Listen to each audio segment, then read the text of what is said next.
Hello, for sharing lang, nakabili ako ng MFAX D2 driving light. Maliit lang siya.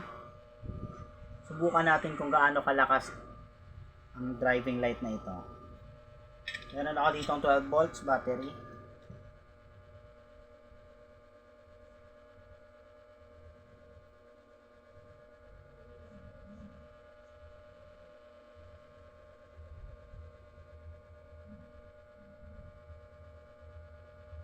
Low,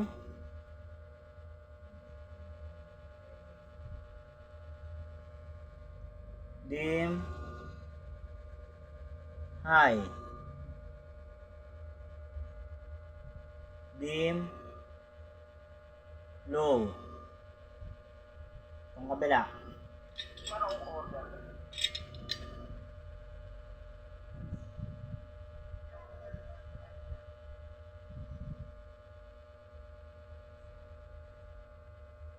Low, dim, high. So napakaliwanag pala talaga. Ano pang inaantay nyo? Check out na!